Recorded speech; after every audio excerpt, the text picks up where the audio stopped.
लक्ष्य का निर्धारण क्यों पढ़ें? 50% लोग लक्ष्य का निर्धारण तो कर लेते हैं पर उसे पूरा नहीं कर पाते हैं, और उन 50% में आप और मैं भी हूं। हम अपने लक्ष्य का चुनाव तो कर लेते हैं कि मुझे क्या प्राप्त करना है, पर उन 50% लोगों में से केवल 5% लोग ही अपने लक्ष्य को प्राप्त कर पाते हैं। ऐसा इसलिए होता है कि जैसे ही हम अपने लक्ष्य प्राप्ति की ओर कदम बढ़ाते हैं, तभी ही कोई न कोई समस्या उत्पन्न हो जाती है और हम हार मान जाते हैं।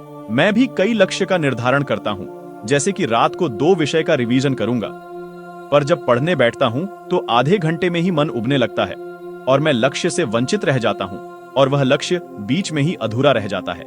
इसका समाधान इस कहानी में बताया गया है, जिसे पढ़कर आप उन 5% लोगों में शामिल हो सकते हो। यह कहानी बहुत ही सुंदर तरीके से लिखी गई है, जिसके हर एक वाक्य में गहरी शिक्षा छुपी हुई है, और खास बात यह है कि यह बहुत ही प्रेरक कहानी है, जिसे पढ़कर आप अपने लक्ष्य को दुगने जोश के साथ प्राप्त कर सकते हैं।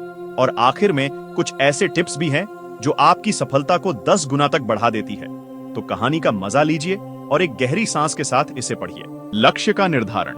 एक बार की बात है, एक निःसंतान राजा था।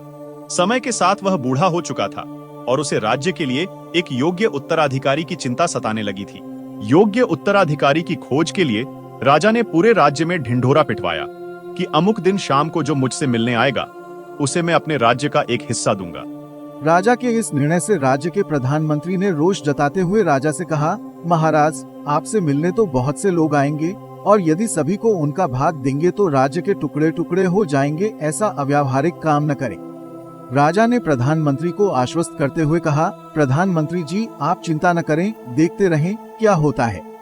निश्चित दिन जब सबको मिलना था, राजमहल के बगीचे में राजा ने एक विशाल मेले का आयोजन किया। मेले में नाच गाने और शराब की महफिल जमी थी। खाने के लिए अनेक स्वादिष्ट पदार्थ थे।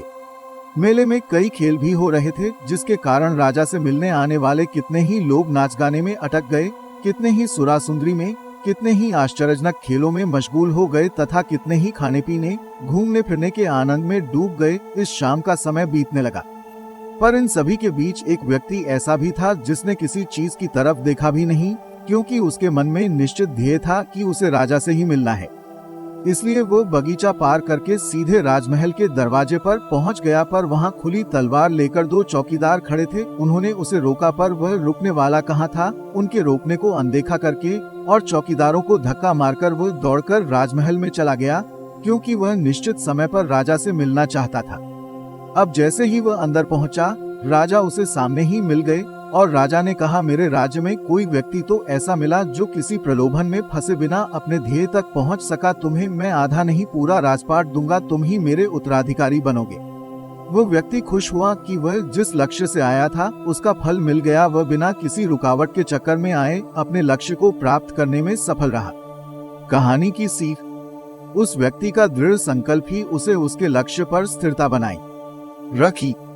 पावर्ड बाय डबवर्स मनचाही लक्ष्य को प्राप्त करने की क्षमता रखता है, भी कर लेता है, ठीक उस व्यक्ति की तरह।